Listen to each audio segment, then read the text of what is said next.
to every little thing it dictates in terms of how you can get more from all the wealth of beautiful music that there is in the world. There's an incredible amount of great music. It's unbelievable that so much has resulted from us. I mean, there's as much as there is food growing out of the ground and plants growing out of the ground. It's there if you gravitate towards it and if you put the energy into it. I think it's really unwise to just, you know, buy whatever the thing is that's pushed down your throat next. You know, it's like, it's important to look for things and to find things yourself. You'll find that something is guiding you towards the things that you need to be listening to. The more you do it, the more in touch with that force you'll be. Uh, Nature wants you to look at its beautiful fruits and eat its beautiful fruits and eat its vegetables and look at its trees and feel its wind. And and nature wants you to listen to the music that it's resulted in.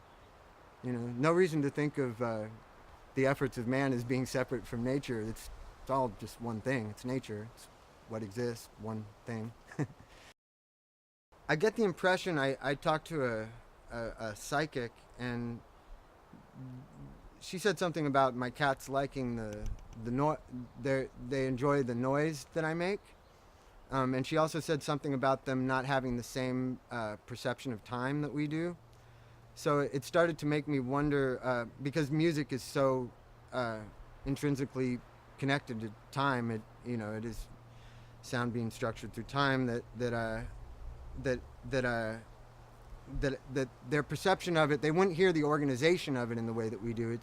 It's funny how with a piece of music, you're just following your feelings, but you play something that is good in the form that you make it in. But if one note was off, if one note was in a slightly different place, it would sound totally wrong and sound like it didn't at all follow a coherent train of thought.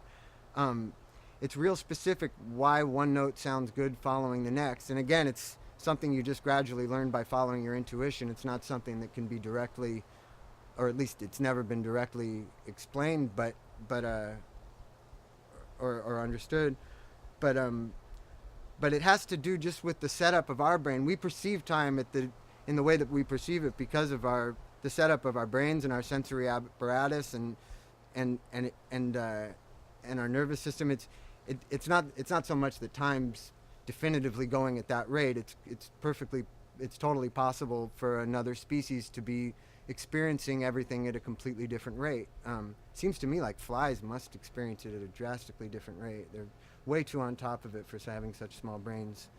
Um, and and uh, and so I figure that cats are probably hearing time speeding up and slowing down or something all the time, and that what we hear as being musical organization and a coherent train of thought just doesn't sound like a coherent train of thought to them.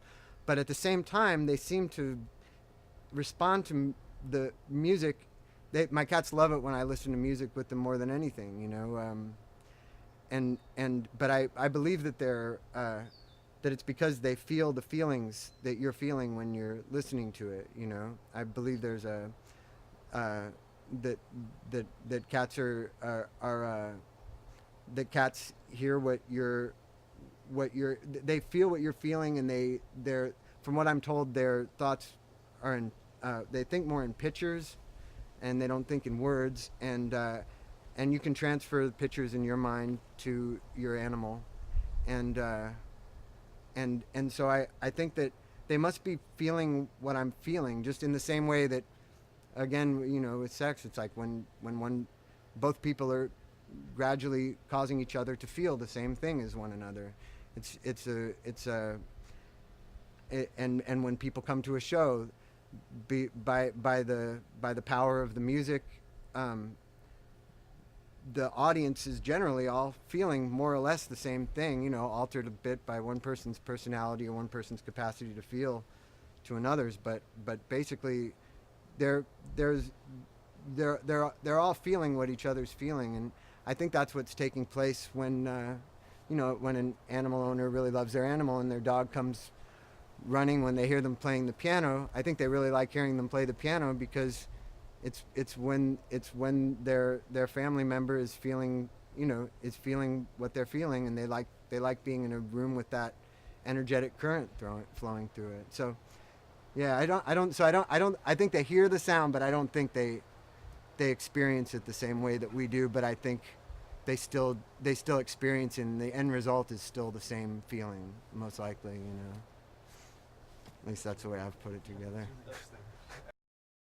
One of the most beautiful things that I think about live music is the fact that for the period of time that those people are in the place, um, assuming that all the people came there because they love, because the music generates the feelings in them that the music dictates. Um, they're all generally feeling the same thing. They're all basically feeling good at the same time. They've all put all their thoughts about their everyday life out of their head, all their worries. They're just not on their mind. They're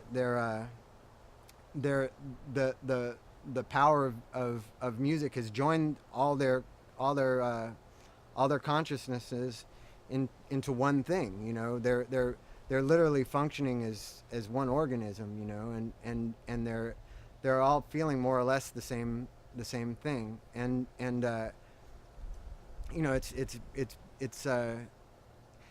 it's no different than when people are when people have sex and they gradually cause each other to feel what the other one is feeling. In any event, it's at a sporting event, it's the same thing. Everybody is connected to the things that are taking place, and the emotions that it arouses in them, and and and it unites people in a way that in their everyday lives, it's a part of the tragedy of existence. We're all alone in here. There's no escape from that. You're inside your body whether you like it or not, and so to be able to feel that what's in you is in everybody around you, I think is your ability to experience the real truth of what's really going on, that it's all one thing.